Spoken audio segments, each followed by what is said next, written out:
Get ready, South Bay, on October 9th from 5 to 9 p.m. at the stunning California Surf Club in Redondo Beach. Thrive South Bay is bringing women together for an unforgettable night of empowerment, clarity, and connection.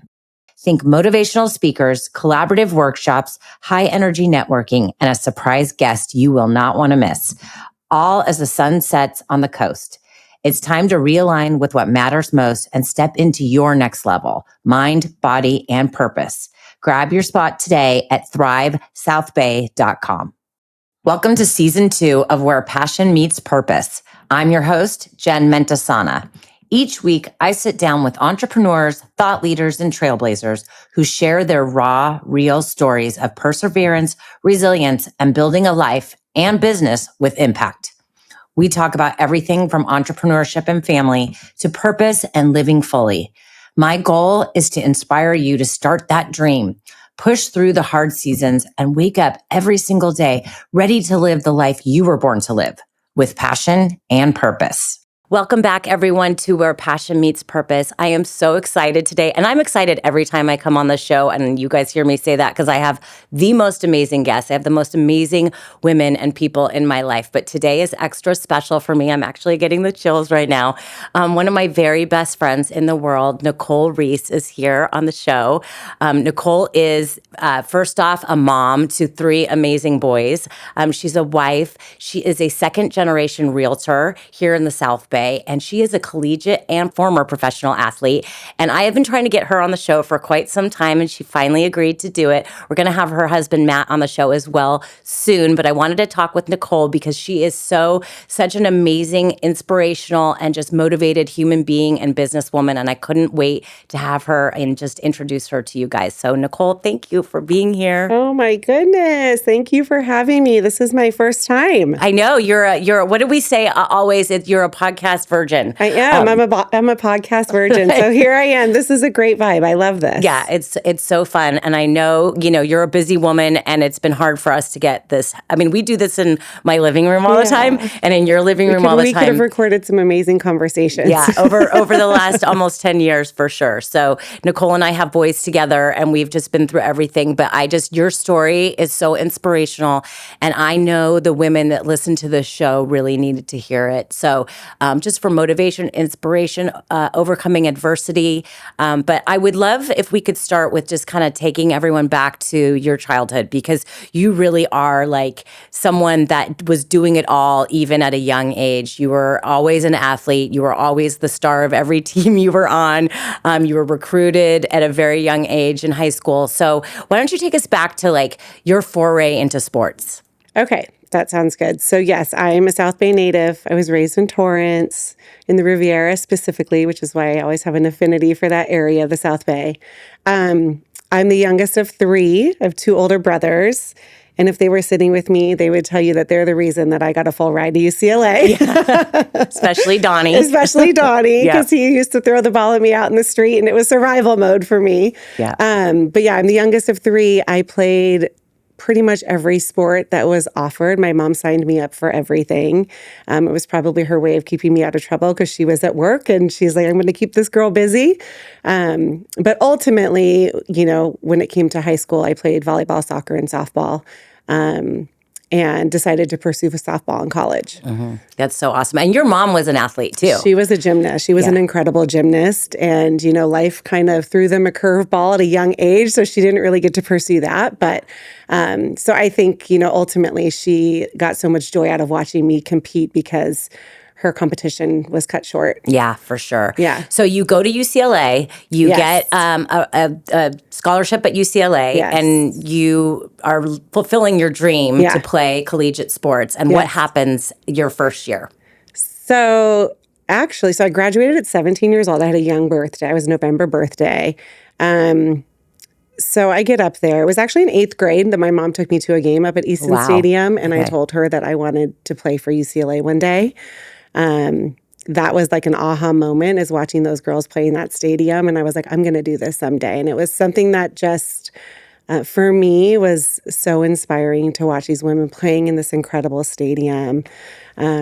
And I had a vision for myself after that. I wasn't sure what I wanted to do. I was a good athlete, but I didn't know what I wanted to do with it. And if there was even an opportunity for me to do anything with it. Times have changed so much now. But at the time, I saw those girls playing and I told my mom, I'm going to play here someday. I love that. Okay, I'm so glad you said that because this is so important to point out. When we have a vision as a child and we put something in our mind, in the back of our mind, it is a subconscious thing. It is planting a seed. And for so many adults, we don't realize now that actually doing that and putting something in your mind like, I'm going to do this, it sets a tone for your subconscious mind to start making that happen for you. And you did that at a very young age and you created that reality for yourself. I did. And also, from an academic standpoint, school was never easy for me. And I remember sitting down with my counselor going into high school at South High, sitting down with my counselor and I told her, I'm going to play softball at UCLA. So what do I need to do? Amazing. Yeah. And she looked at me and she said, you might have to do this by way of El Camino. And I said, I'm not doing that. Wow. I'm going to play. So tell me what I have to do. So I had to take summer school every summer. I had to do all the things to align myself to be a candidate if that were to present itself, right? So that makes me ask then, do you feel like that drive was innate in you? Or do you feel like because you had that vision, you were like, I'm not going to not make that happen? Like, what do you think was the internal motivation behind that? I think when somebody tells me no, it fuels me. And I had this vision of what I wanted to do. And I think that sometimes when obstacles present themselves, it pushes me to overcome them even more. So Love that. When somebody said to me, oh, would you be ready to go to El Camino if you had to? In my mind, I was like, there's no way. So tell me what I have to do because I'm going to do it and I'm going to show you. So I get fuel out of people not doubting me, but telling me that there's other ways to go about it. If I have conviction about something, I'm going to conquer it. Yeah, it's such a great trait. And I have to say that's just, a testament to you and what you teach your boys and everything else. But it really does. I think there was something innate in you that knew I'm going to show them that I can do this. Yeah. And prove to myself. Right. And prove to yourself. Okay. So I get there. You get there. And this is interesting. So I was a third baseman. I went on multiple recruiting trips to the top programs in the country and was offered scholarships to incredible schools. But as a little girl, that's where I wanted to go. So that's what I was going to do. If it presented itself, there was no hesitation. So I got there as a third baseman. And my head coach looked at me. My nickname was Odie. My maiden name's Odom. She goes, Odie, go over to shortstop. Take some balls at short. And I was like, I'm not a shortstop. I didn't say that, but in my mind, she's my head coach. I would never say that to her. But in my mind, I'm like, I'm not a shortstop. And she goes, you got a lot of range of motion. I want to see you take some balls over at short. And I'm like, oh my God, that's completely different than what I had trained my whole life as a third baseman. It's if you understand the game and knowing there's a short game involved with softball. So anyway, I'm like, oh my God, I have to do this. So I go over to short. I start taking ground balls. The rest is history. I played there and started there every game of my entire collegiate career and became an All-American shortstop.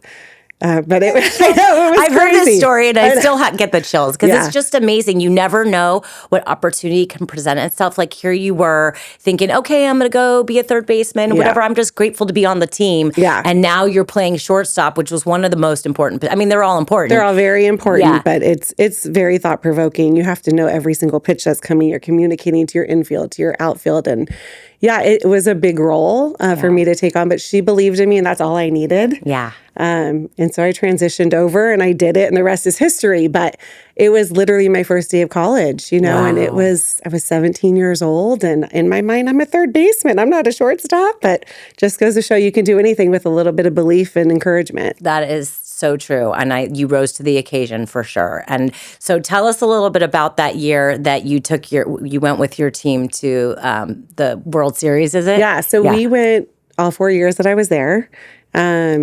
We won a national championship in 1995, which let me just say that winning a national championship is something that nobody can ever take away from you, right? It takes so many things to go right when you're on a team, right? A team is like, I have to rely on my pitcher to have a good game.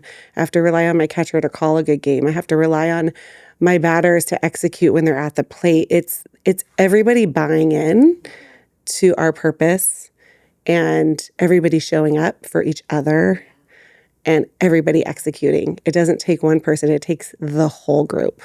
So winning a championship is hard. Yeah. And that brings me to the next question, because I think a lot of people can relate to this when it comes to, we all have teams, right? Whether that be a team in our business or a team at home or a team on the field.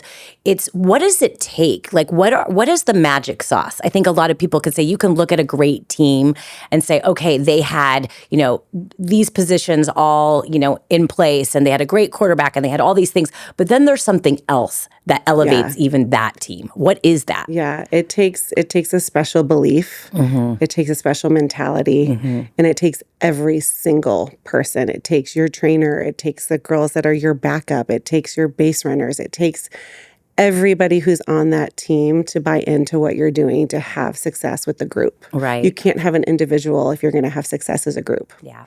And I think that's truly what it comes down to. Like, it's the game of softball, baseball for some.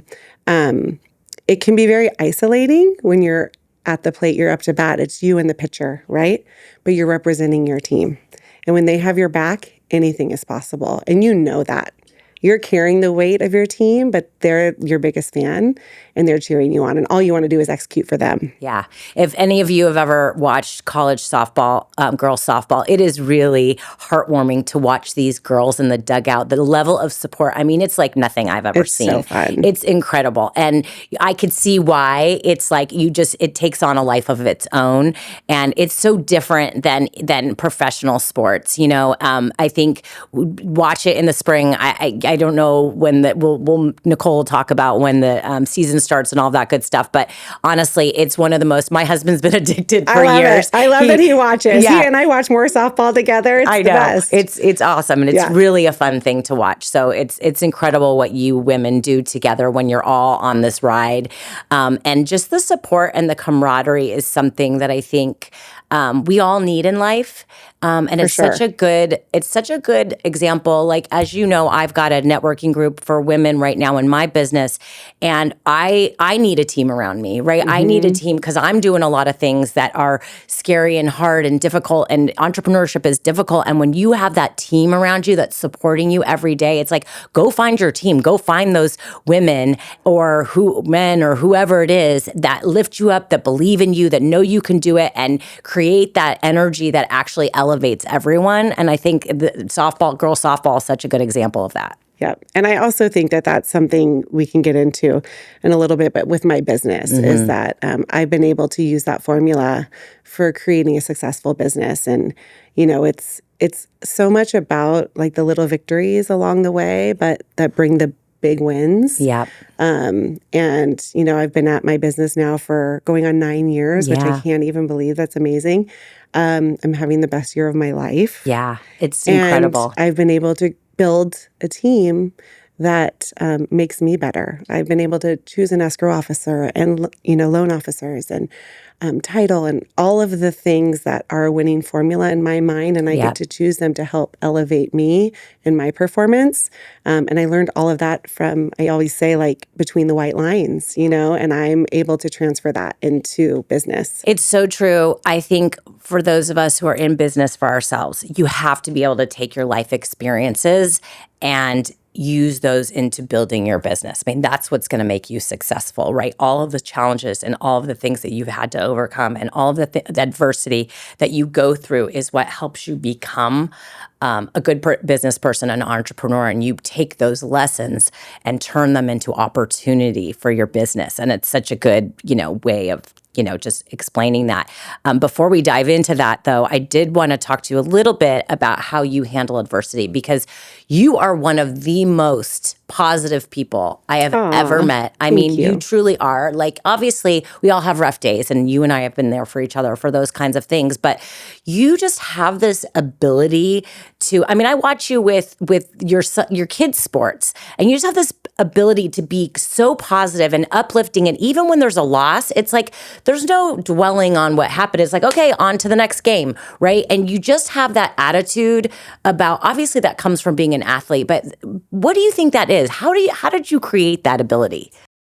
Gosh, thank you. Yeah. I I take great pride in having that as part of the reputation of who I am. I am a very positive person. I try so hard to breathe that belief into everybody that I know. Um, and when it does come to youth sports, I don't see anything as a loss. I see it as a learning experience.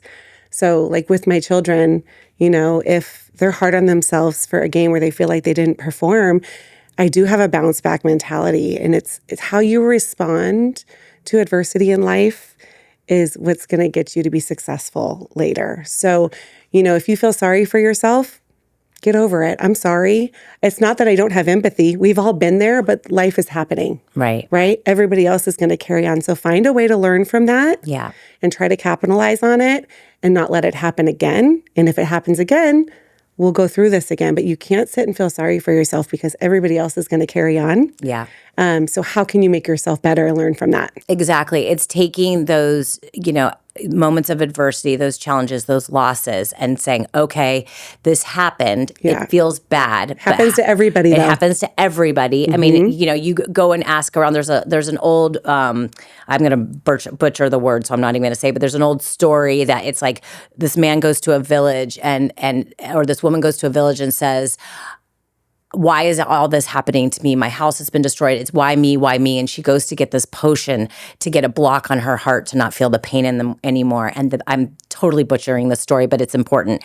And the medicine man says to her, "Okay, I need you to go around your village and ask everyone in the village for some mustard seed. But the only thing is, you can only take it from the people who have never faced adversity or pain." And then bring it back to me, and then I'll make you the potion. And I'm totally butchering the story, sorry, but she goes to find the mustard seed, and of course, she can't find anyone who hasn't been through something awful. And That's she right. realizes through perspective that this is going to happen to everyone. And if I choose to make this story why me, that I'm never going to learn the lesson in it and move Absolutely right. forward. And you're going to stay stuck. And so that's what it is. For the people who feel sorry for themselves constantly when bad things happen, they never get out of that because they don't learn the lesson and choose to see the opportunity in the challenge. That's 100% correct. And Yeah. that is truly what I tried to hone in on with the boys all the time, and how much kindness matters in treating other people. People are going through things you have no idea. Yeah. You have no idea. They can have a smile on their face, but they can have so many things that are going on inside of them. Just be kind. Yeah. Just be kind. It matters so much. And for me, I'm a huge proponent of John Wooden, the Wizard of Westwood. He had a brilliant mind, and I've read many of his books. And his thing was, how can you be the best version of yourself? And every day of my life, I think about that. And how can I be the best version of myself? What shortcoming did I have yesterday that I can do better today? And for me, it is trying to have a smile on my face and make somebody smile, and be positive. You do such a breathe good job life of that. into people. Like, that is truly what I try to remind myself to do every day. Yeah, you're one of those people, I think, that you just bring that energy around you wherever you go, and people see it in you, and it makes them want to be more like it. You kind of have that ripple effect It's for people. contagious, Yeah, right? it is. It is. It's a gift. It's a gift. And I think that so many of us could have that gift if we chose to. I think it's one of those things that I'm going to be honest, I wasn't always the most positive person growing up. I definitely had challenges internally. And I had to learn how to shift my mindset. And I did a lot of work on myself over the years. But it has made the difference in my life to choose to see the opportunity in the challenge. None of us It's a choice. It's a choice. It And is. none of us are going to go through life without hardships. All of our hardships may look different. Some of them may be horrific, and some of them, as I call them, are like, Chinese water torture, where it's these little things that happen for long periods of time that are so painful. And that was kind of my story. I never had this one horrific thing happen, but it was like a consistent period of time where I've had to overcome things. And I just realized I have to shift this mindset about what this is, because if I'm choosing to look like the victim in these situations, then that's my identity. And I had to choose a different identity. And so I think there's so much to this. I mean, we could unpack this for hours, but I just wanted to point out that you really do have that attitude. And I think it's what makes you, because I look at your career now and I think about how much success you've had over the course of 9 years. And we'll dive into that. But so much of it is based on that. It's not about the market. It's not about the economy. It's not about whether or not there's a lot of houses on the market that you're able to sell or how many listings you get. It's not about that. Your success is all internal. Yeah. It has nothing to do with the outside world. It is. And we will definitely, I'm going to dive into that, but I want to touch on one more thing before we go there. Yeah. And that is, you meeting your husband, Matt, in college while you're having this career, this collegiate career that's amazing. He's a UCLA soccer player having an amazing career himself. So what happened there? Can you tell us a little bit about that story? Yeah. So actually, when I got moved to shortstop my freshman year, completely different throw than from third base, different angle, right? You have to come up over the top versus throwing sidearm and staying down low. And that's nothing that you need to understand. But when I moved to shortstop, I hurt my arm. And I think it was in the first week of my freshman year. Oh my gosh, wow. And, I was trying to work through it and fake it, but it was torn, my rotator cuff and my labrum. And I wasn't redshirting. I was playing. And so I had to come up with a plan with my coaches of how to get through practice. And ultimately, my coach said to me, you know what, Odie, you have a game arm. In practice, you're going to have a bucket next to you. We're going to hit you ground balls, and you're going to put the balls in the bucket, and you're going to save your arm for the game. And I was like, all right, I got a game arm. We're doing this. So I spent a lot of time with my trainer and in the athletic department in the training room. So to your point of Matt, the soccer team would be there in the summer. They'd come before because they play in the fall. And I was doing rehab for my shoulder. And the soccer boys would always come in and get their ice after practice. And my husband's very charismatic and has a great sense of humor. And he would always find his way over to where I was. And he would strike up a conversation with me and ask how I was doing. And so it all kind of started in the training room at UCLA when I was rehabbing my shoulder and he was coming in after practice. Oh my gosh. Yeah. So would you say it was love at first sight, or do you think it was love at first sight? Yeah. For me, I don't know. You'd have to ask him that, but I think he would say the same. I'm a legs girl. He walked away, and I was like, "Wow, he has really nice legs." Yeah, he does have nice legs and a great sense of humor. Yeah, he's amazing. We're gonna have him on the show. So then too. we ended up being neighbors. We ended up living across the street from each other. Oh, so awesome! And the rest is history. Yeah, I love it. It's great. Fast forward, you guys got married, or you went into your professional career. Yeah, so we both got drafted. He got drafted to LA. Yeah. So he was playing for the Galaxy, which was incredible. That was in 97. I got drafted in 98, and my team was in Orlando. So we moved to Florida. And, at the time, I was very fortunate to have an option to play professional sports, but the money wasn't something that I could live off of. It was a summer job. Right. So there came a point where I had to make a decision on how long I could do that, before I had to really make a career choice. Right. So I played for 3 more years, and then Matt was with LA, and then I decided it was time to focus on the next chapter and come back home, and we got married, and now it's been 23 years. That's incredible. 23 years. You're coming up on your silver anniversary here soon. We're going to have to celebrate that. Do something special. So you guys are living in LA. You're now working. So we're in Santa Monica. Yeah. He's playing at the Rose Bowl. This is before the Galaxy had the stadium in Carson. Right. And I was working in recruiting in the advertising world in Venice, and we were living our best life. It was so fun. And then Matt and I got married in 2002, and we were on our honeymoon, and he got traded to New England. So we were in Hawaii, and his agent called and said, there's a couple options, but it looks like, New England's really interested in you. And Matt's whole thing was, I just want to go where I have a good chance to play. These careers don't last very long, but I want a real opportunity to play. Yeah. And so we moved to Boston. Yeah, so we got home from Hawaii. Matt left right away, and then I moved a couple months later. And you were in Boston for what, 5 years? 11 years. Oh my gosh, I forgot it was that long. Yeah, okay. 11 Wow. years. Our boys were all born there, Yeah. so we had little Boston babies. So yeah, we were there for 11 years, and it was 11 incredible years. I'm so grateful for our time. They're diehard sports fans. Yeah. Living in that city was so incredible. They were so supportive of my husband, and we did some really incredible things with his career. Yeah. It was very fulfilling to be a professional athlete in a sports town. Yeah. the Celtics, the Boston Patriots. Bruins and the Patriots, and they were all winning championships over there. It was incredible. Yeah. I love that town. I love the people. I miss it. Yeah, I know you do, and you get to go back once in a blue moon. Yeah, but not as much as I'd like to, but this time of year when it's October and you're watching the Red Sox Yankees, there's nothing like it. Yeah, for the sure. best. One of these days, I'm going to come with you, and we're going to go to a game. Yeah, it's fantastic. But you guys ultimately came back here. What was that decision based on? Yeah, so our family went through a crisis when we lived in Boston. We were, affected by a terrorist attack at the Boston Marathon. We all survived, thank goodness.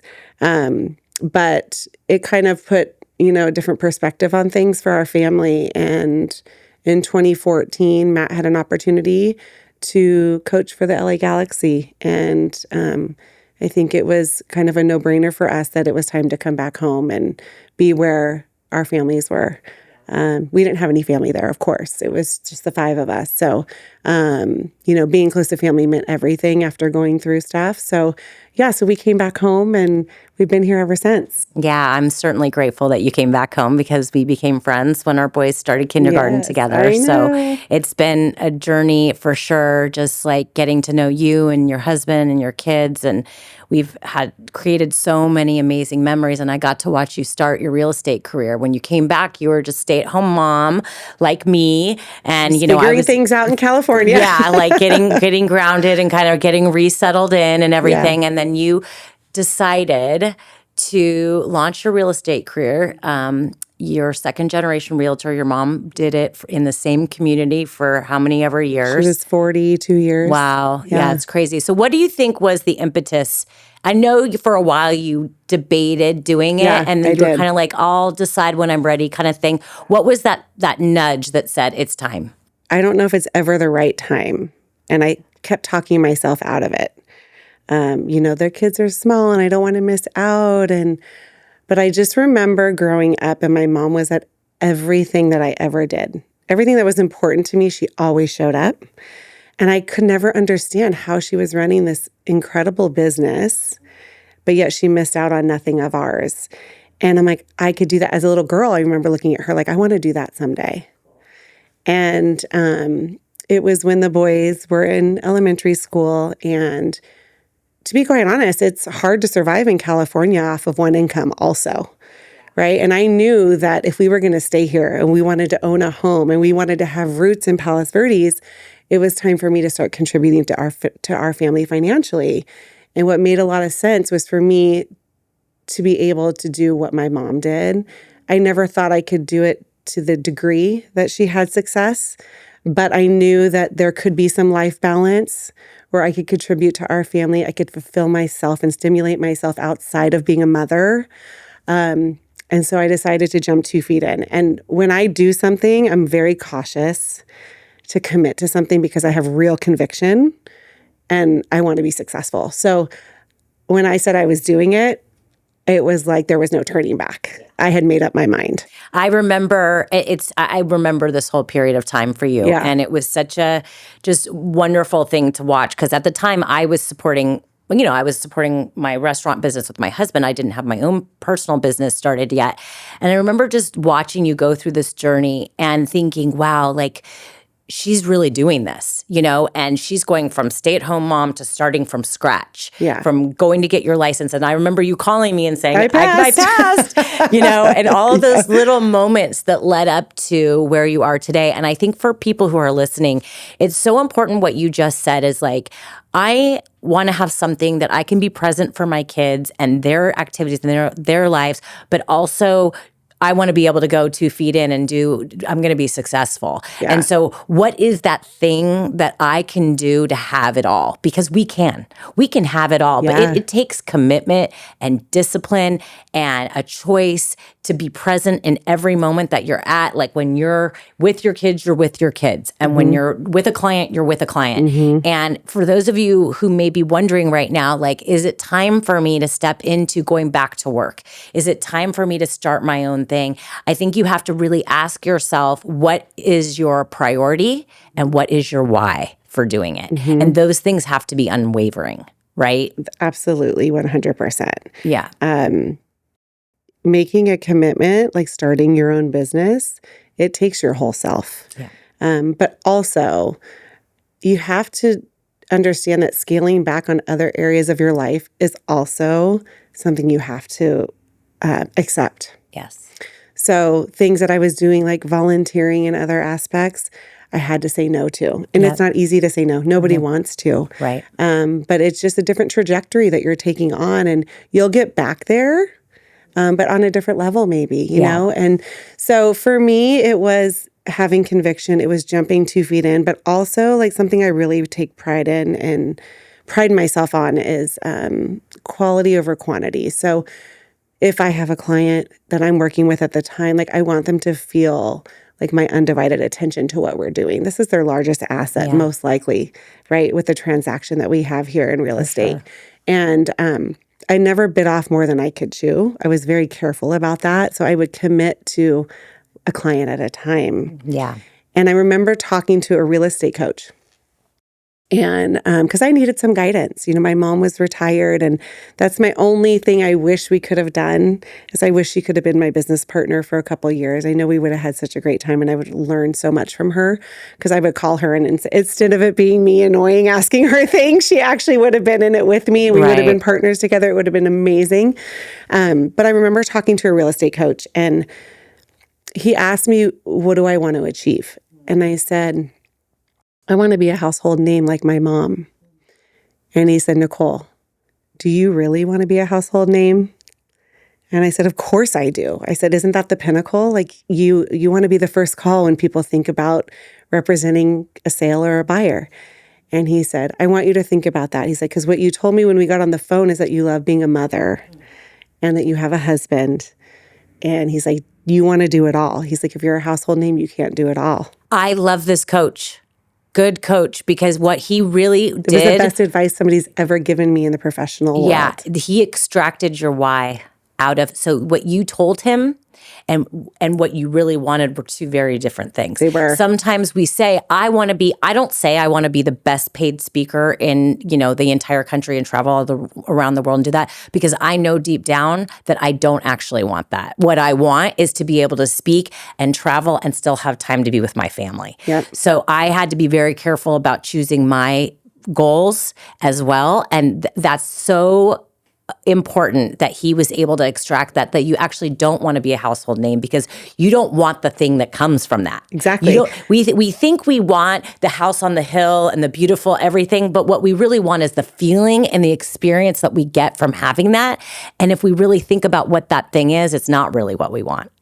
And that's what he was trying to explain to me, in that I wanted to enjoy what I was doing. He's like, you can get to a place where you're spread way too thin.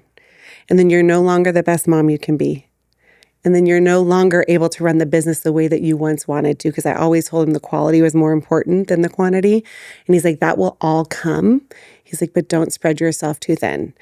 And so I thought that was the best advice I could have gotten, because that was early on that I thought, and I didn't even want to get on the call, to be honest. My cousin suggested, hey, you should just have a brainstorming session. And so I did. And what I got out of that was I realized that I could do everything and I could be successful, and I didn't have to be a household name, and I could do it my way. And you certainly have. Let me tell you, you do it your way. You are hands down one of the best realtors, if not the best, that I've ever, and I've talked and worked with a lot of realtors, and if you listen to the show, I love you all. But I didn't hire you just because you were my friend. When we bought our home, our forever home that we're in now, thanks to you, we hired you because I watched you work over the years, and I watched how you gave so much to every single client. You were genuine, you were authentic, you were real, you were transparent, you were all of those things. And I was like, that's what I want. I want someone who gets me and understands how we want to go about doing business. Yeah. And you are so authentic and real with your clients, and you don't need to have 15 listings going at all at one time. You are completely happy with having a few and giving them your undivided attention, service, and commitment on both sides of the sale. Thank you. Thank you. That is the most satisfying part of it, is getting it across the finish line and knowing that you were able to accomplish what you set out to do for your client. Yeah. And I think I use so many like sports analogies in life. And every transaction to me, it's like, it's a competition. Like, this is how I can still compete in life, is to get these deals done.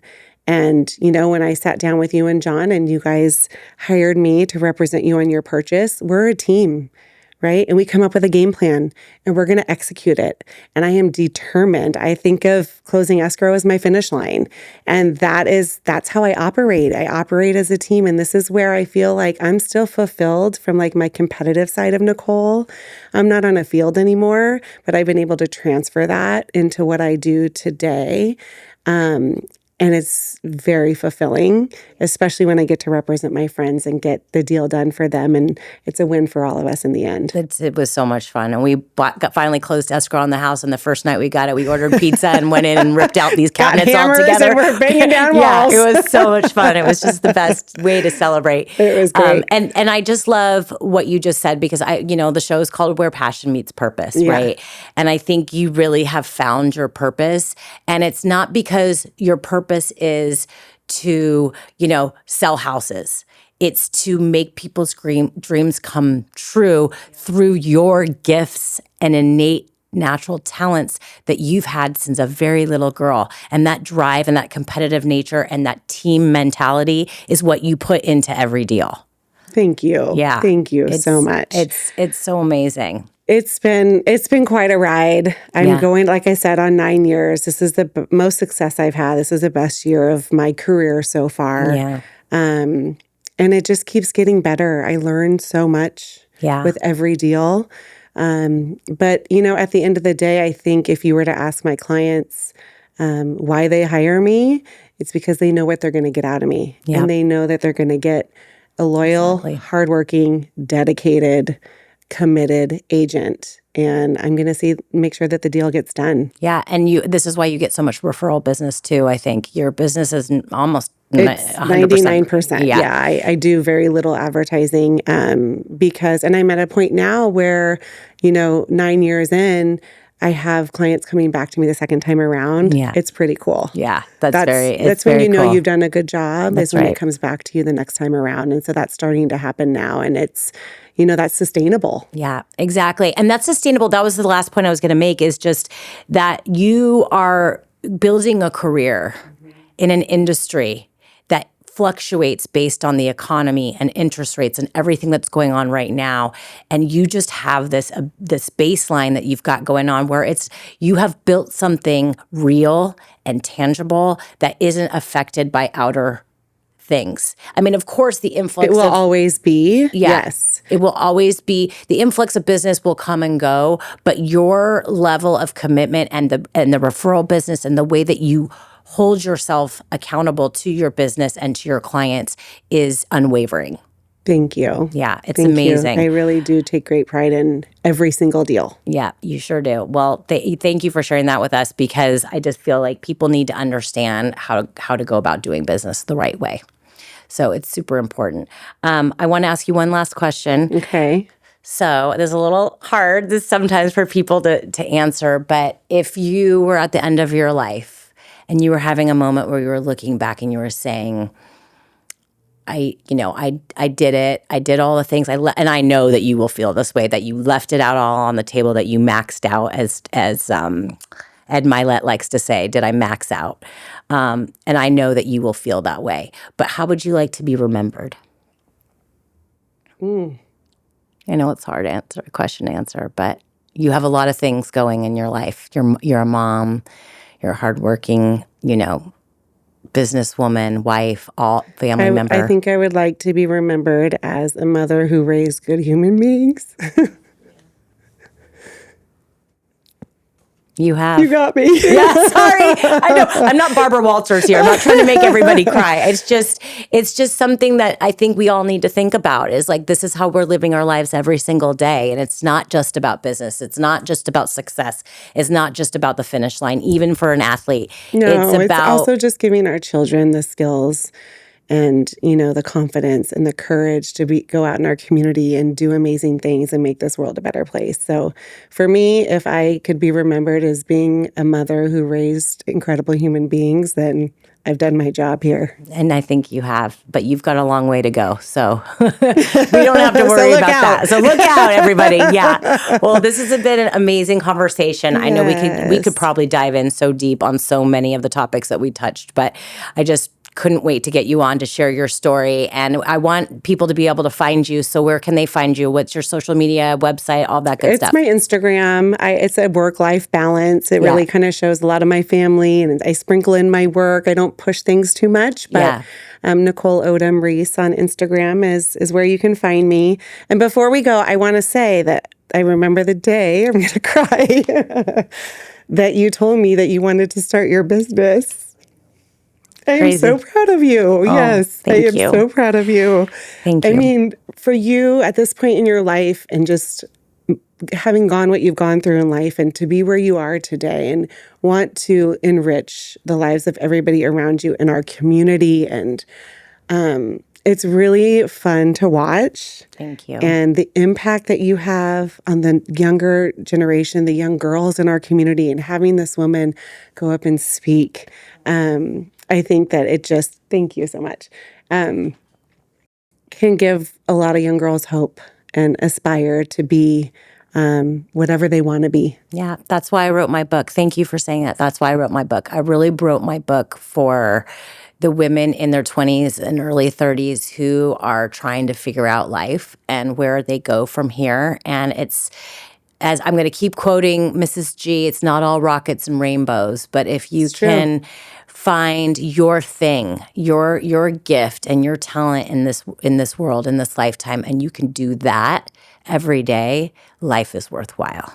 And that's really what it's all about for me. So yes, and making the impact on the next generation is so important. So thank you, Nicole, for being here. Thank you. This is so fun. I love this. I love you. I'm so grateful for you in my life. And we, have many, many more conversations to go off the camera as well. So thank you for being a fly on the wall on this episode. Thank you all for being here and for listening. And please download the show and share this with someone that you think might want to hear it. Thanks so much. Thank you so much for listening. I hope you found this episode beneficial. And if you feel compelled to do so, share it with a friend who might benefit too. And don't forget to hit subscribe so you don't miss an episode. Reach out to me anytime on my website at jenmentesana.com.